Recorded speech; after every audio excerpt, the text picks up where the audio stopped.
Okay, well, we're here. We're experiencing some technical problems. Statsman cannot hear me properly.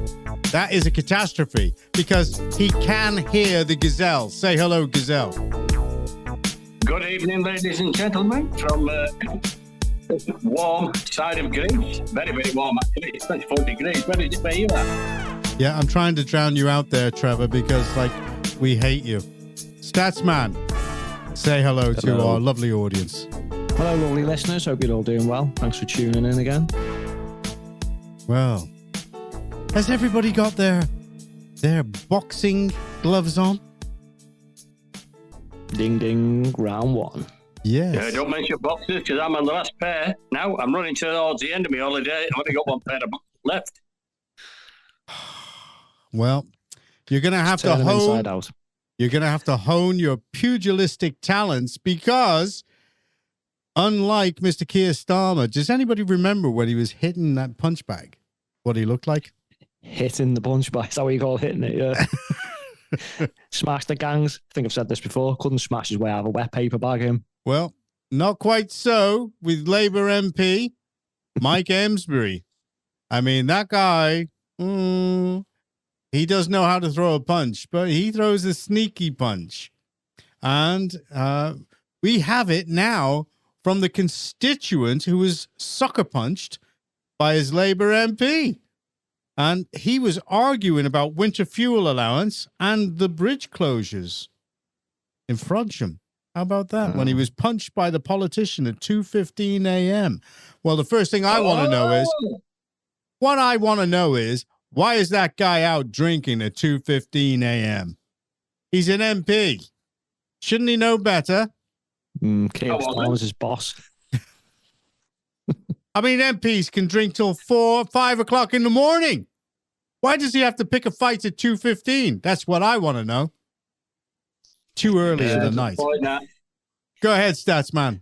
He should have done it at 2:30. Oh, very good.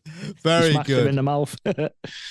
Well, tell you what, there's a lot of memes going around there at the minute about Iron Mike Amesbury, isn't there? A lot of memes out there at the minute.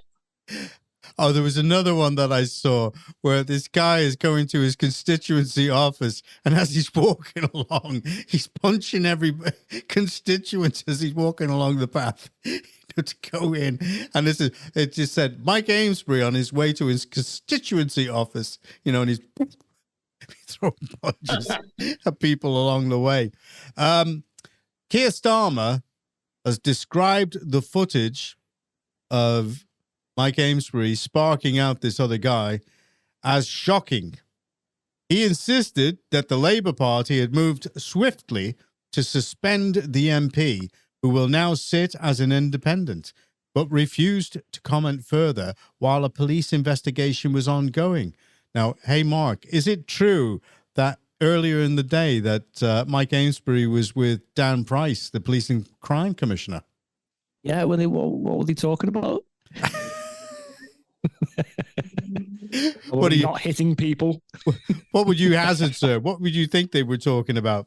Probably not hitting people.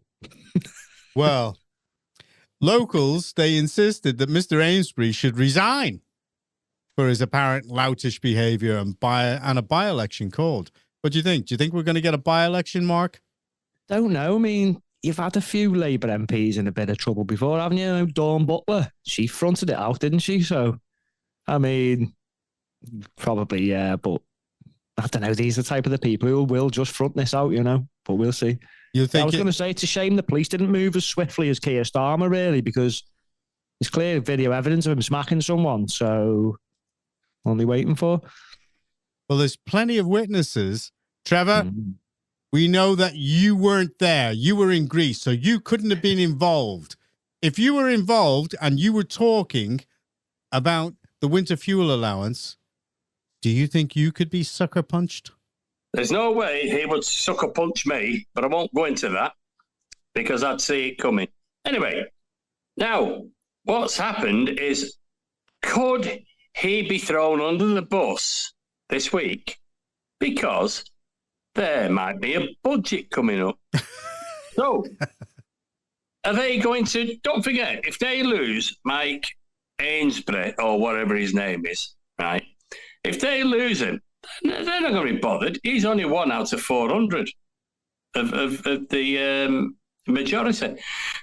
So they'll use him. They'll throw him under the bus as a diversion tactic for the budget. Doesn't matter. He's nothing. Well, I'm just laughing because earlier he was in a meeting with Dan Price talking about community safety. I mean, come on. Community safety. I mean, stats. Be honest. All right. He's not very safe for the community, is he? That's right. Did you say they were arguing about winter fuel and what else? And the closure of the bridge. There's a and he bridge felt threatened. there. God, I thought this guy had threatened to murder his children or No. batter up on his house or something. I was going to say, all right, maybe he's got a No, good excuse, not at all. but wow. Not at all. Not at all. The locals insisted Mr. Amesbury, and they're referring to him as Mr. Amesbury, said even though she voted for Labour in the general election, she doesn't want him representing her. She said he has to lose his job. She wants a by-election. And another guy there quoted, and this is a quote from the Daily Mail, this one, James Anderton, 36, agreed. He should either resign or be sacked. He said he thinks it's the only sensible solution there is for him to be sacked and a by-election called. Witnesses claimed that Mr. Amesbury and Mr. Fellows had both been drinking in pubs in the market town, but didn't know each other. I mean, they even... The Mail went into it. They even know where he was drinking. He was drinking in Cash 22 and then the Chumley Arms. And the Chumley Arms has got a 2 a.m. license. So I wonder why he was there. I wonder. Anyway, it took place outside the pub around about 2:15. And he was shouting out, "You won't ever threaten me again." Why do you think he was doing that, man? Stats man. Because he'd sparked him out on the floor. Trying to cover? Yeah, I don't know. Do you know what? He might have actually felt threatened. But then how many had he had? Look, there's going to be two things with this. He's going to claim he felt threatened. So there's two things they're going to look at if this is going to be an assault. The first one's going to be, did he feel threatened enough to use reasonable force? Now, that's subjective. So he's going to say yes. Obviously, now it's on camera. But the second thing they'll look at is, was that force reasonable? Now, if he did feel threatened, hitting someone once possibly might have been reasonable force. But from what I've counted off the video, there looks like at least 6 to 7 more punches were thrown at this guy on the floor. I don't think that's reasonable force, do you? No. And that guy had his hands in his pockets before he got the punch. He didn't look like... See, he said he felt threatened. Now, being threatened and feeling threatened is two different things. So they both had their hands in their pockets. So it didn't look like, when you look at the CCTV, like it was a threatening situation. It actually looked like two guys just having a chat. And then next minute, bang, all right, it was a decent punch. But that should have neutralised the threat, so to speak. And then he could have walked away or called the police himself. Yeah. But he didn't, did he? He chose to carry on attacking him. So was that the drink that fueled Possibly that was spurring him on. Maybe, yeah. Would you give way to the Gazelle, sir?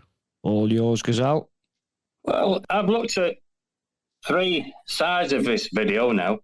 Oh, you're a bit like that man Sati. He used to see things from different angles. No. I've looked at all sides from this video, and I can only see it was like the Manchester video. When you got the original video, then all right, something with a load of shouting went on. It's exactly the same as a Manchester video. When you get the full story, when you get the full side of it, different sides of it, he blatantly lamped that person. Now, if anybody would do that in my high street with video evidence like that, you would be arrested for common assault. Yeah.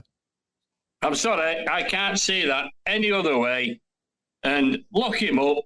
Let's have a by-election. I mean, don't necessarily lock him up. I don't mean to, but I mean, bring the force of the law down on him, like Keir Starmer keeps saying.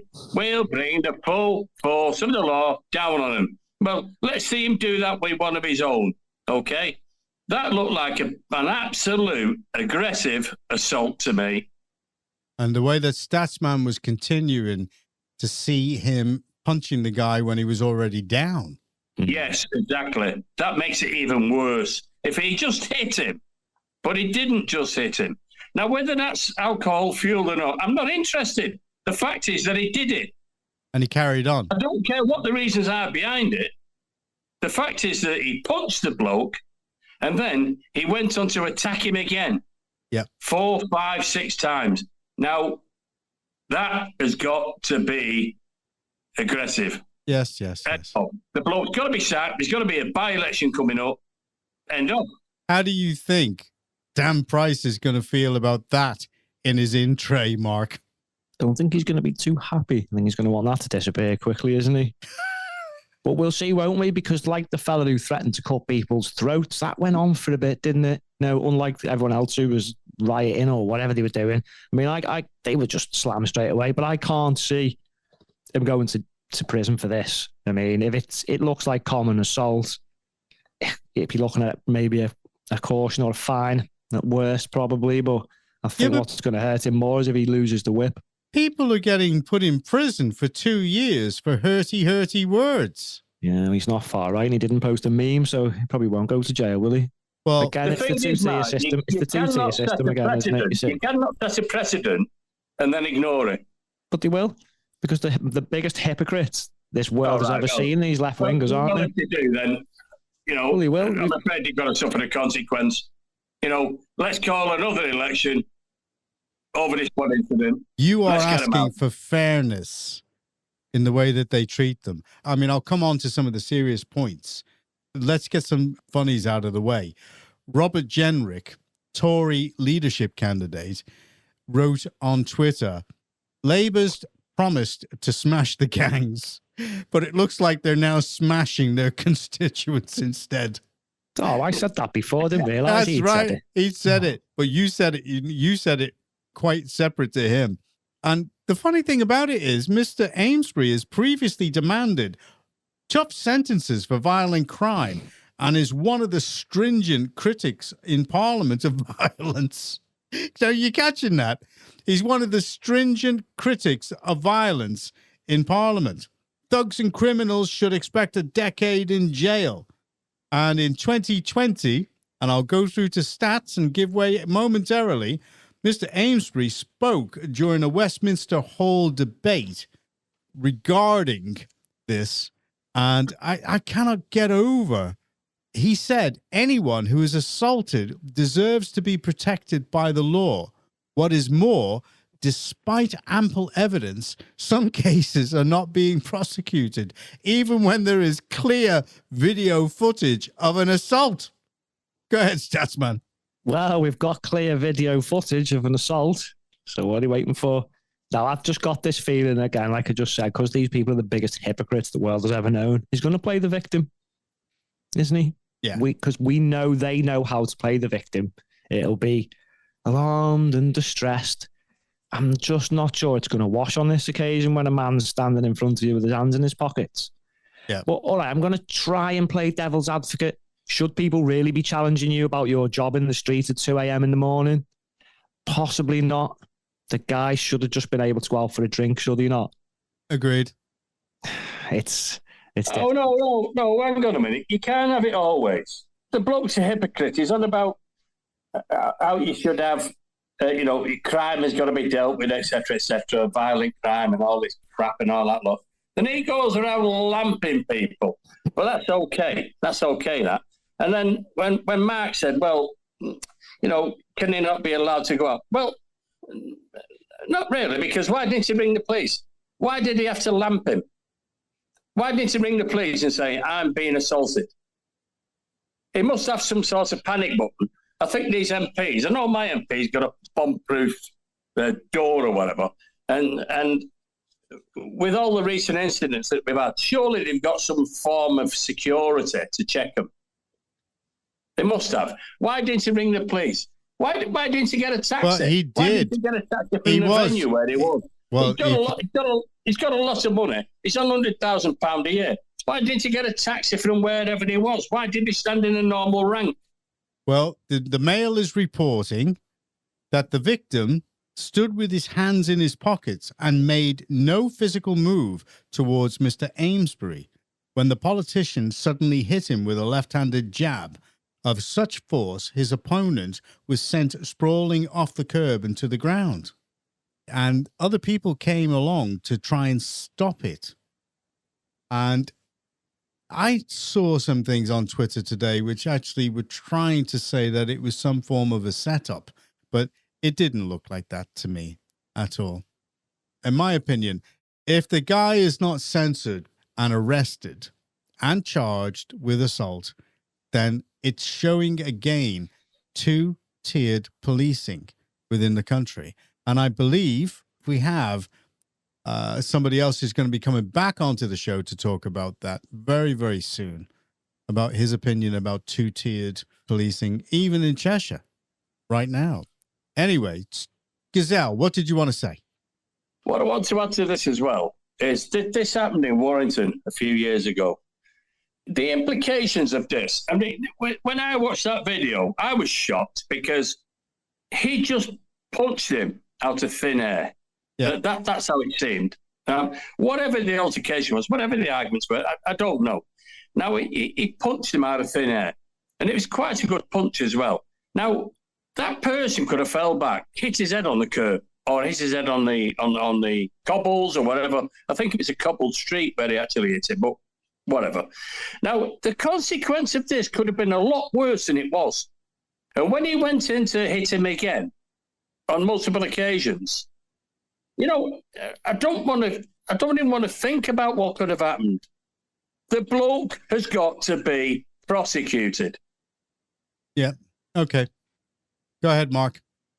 I don't actually think it really matters what was said. The guy could have threatened to murder his children, as I say, petrol bomb his house. But reasonable force is not carrying on hitting someone when they're on the floor. Correct. So it doesn't really matter what the guy said. I mean, he could have had his hands in his pockets and he could have been speaking to him in a real horrible way. We don't know. But it doesn't matter at this point because reasonable force would have been, okay, he's put him down. The threat's, his perceived threat, should I say, is neutralised. But he didn't know. It was a bit like a wild animal. He wanted to carry on smacking him on the floor. And the only thing that stopped him from going further than 6-7 punches around. Were the people who stopped him. Especially so the would women. He have carried on? Would he have kicked him? Would he have just carried on beating him until he didn't move? It looked like he was about to kick him. But I don't think he had full control of his legs, to be honest with you. I don't think he had full control of his body. Well, I think the other parties are going to be looking to take advantage of it. So, for example, Reform. I mean, there's no doubt that they're going to be on it. They gave a comment. Well, imagine if it was the other way around. What would the headline be? Far-right drunken yob smacks totally innocent left-wing person for going about his own business in the street.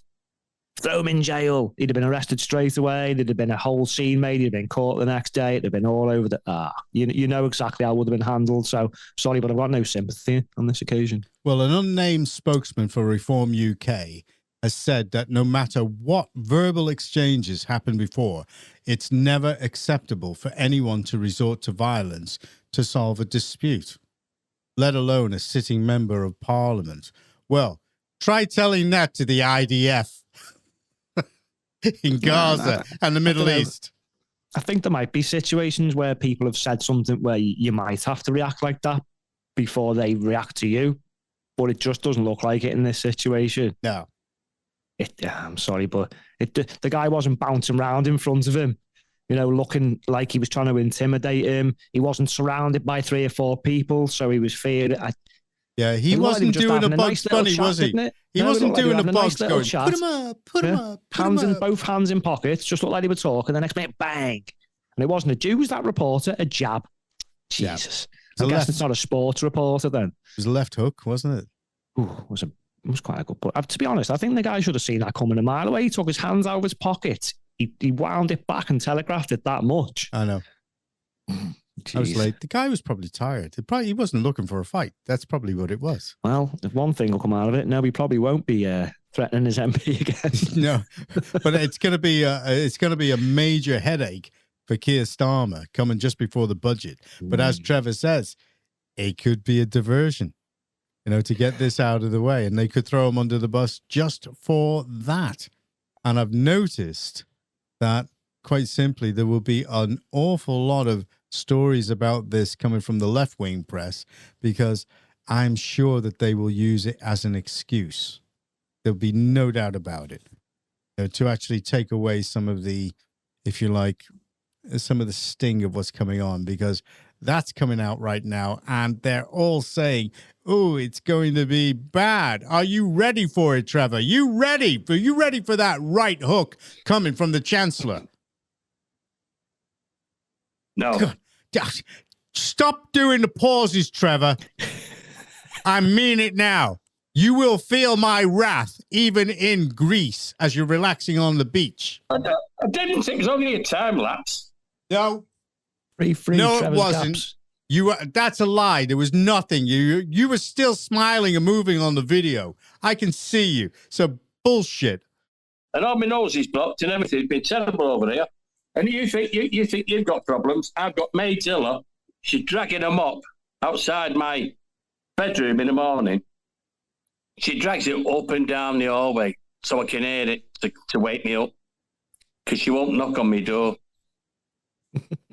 I've never been this frightened in my life. I love Greece, but she's frightened me, Maidzilla. You're full of it. She's probably in the hallway going, Trevor, can I come in now? Trevor. No. And I've got this absolutely fantastic over here, just to be quick, because I've been ill for about 4 or 5 days. Went to the chemist. And as always, absolutely brilliant people over here. It is my nose, all the nose, oh God, it was blocked up now, so I'll get graphic in the chest anyway. So they gave me this nasal, whatever it is, nasal, said 2 up each nose. I said, 2 up each nose? I said, I know I've got a big nose, lad, but it's only 1, 2 up each nose. And it was like having a line of caustic soda. If, whatever the line of caustic soda, it went straight to the top of my head and cleared everything. Absolutely. What have you really been buying, mate? Come on. Yeah, come on. Be honest. A chemist, yeah. It was a, quote, chemist, unquote. She said it was good for sinuses. And was there a sort of gang out there that were looking a bit suspicious, saying, "Yeah, we could clean your nose for you"? Well, yeah, because it wasn't cheap. Is it a Colombian pharmacy? And she said, when you have to use a credit card or something, I don't know what that was about, to line it up. Anyway, I snorted it. Wow, the hell, went straight to the top of my head. Good stuff. Well, so here's a few interesting facts for you about our pugilist, Mr. Amesbury. He lives with his wife, Amanda, 50. Although, why do we need to know that? I mean, Mike Amesbury looks older than 56. I'm telling you now. And the house is rumoured to be worth over £685,000. Yeah. There you go. He first became the MP for Weaver Vale in 2017. And he's a Manchester United fan. Well, there's nothing down for him there. I'll lock him up. Lock him up. You do know his wife works for Warrington Borough Council, don't you? The 1.8 billion in debt council. Is that right? Yeah, his wife works for Children's Services in Warrington Borough Council, and she's on £160,000 a year. Wow. Well, before his parliamentary career, he previously worked as a careers advisor and a senior parliamentary advisor for Angela Rayner when she was Shadow Secretary of State for Education. Well, that's a bit of an education, isn't it? Okay. So that's where he learned his boxing then. Probably with Angela. With Angela, yeah. Right. Any mixed martial arts, cage fighting experience there? Because, looks like it. Honestly, these people, I just cannot work out. He was forced to apologize in March 2019 for having shared an anti-Semitic caricature on Facebook left-winger, isn't he? in 2013 in a post referencing the Illuminati conspiracy theory. The Illuminati. Here we go. The Illuminati. Oh, we're getting into certain things. He claimed at the time he had not shared the post intentionally. No. What they do is, it's the media's little trick. You say there's a global world order. They automatically say, you're saying it's the Jews when you're not saying it's the Jews. So they shut you down. Doesn't matter what you say. You say globalist, you go, oh, that's a Jewish conspiracy. It's like, didn't mention Jews. Well, he was being stalked last year by a part-time chef, Stephen Cowell, 56, who was found guilty of the offence after a trial at Chester Magistrates Court. Why would anybody want to stalk? He was being stalked by a man. Yeah. Oh, if you're going to have a stalker, you don't want a man, do you? No, it's got to be a woman. Oh, rubbish that. Because it can I refund me stalker, please? I can exchange it for another one. Don't like this one. Let's tax the stalkers in this country. Let's get the money up.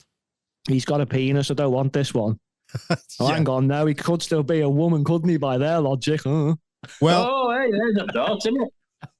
he did the done thing, which was he went to the police first to actually turn himself in.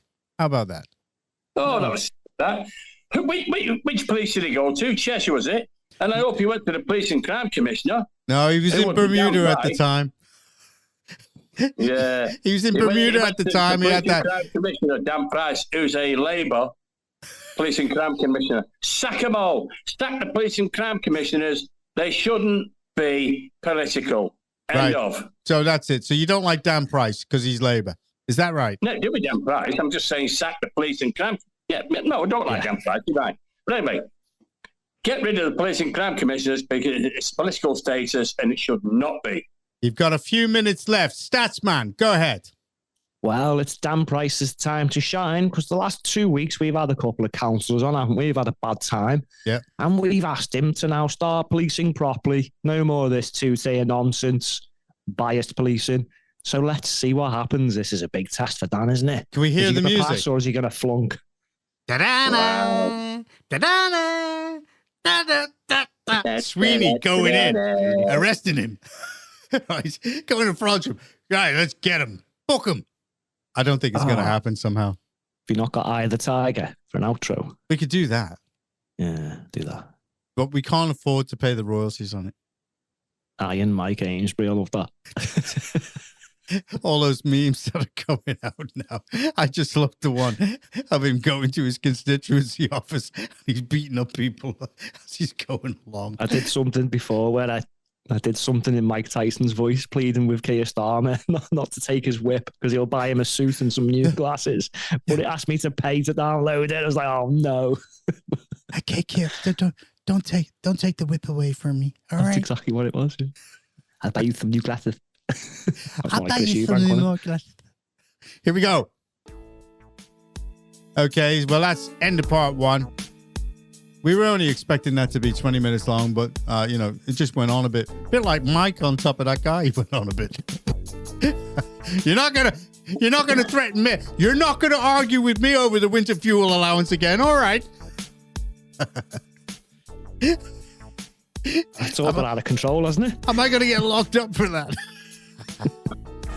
Can you imagine Keir Starmer doing it? With those punches that he was throwing at that bag. The guy'd look at him and he'd still be standing. Keir Starmer probably would have broken his own hand, wouldn't he? Yeah. They could have given him 7 of them. He'd still be stood there, like you say. Or Yeah. a fly just landed on me or something. Okay. All right. Okay.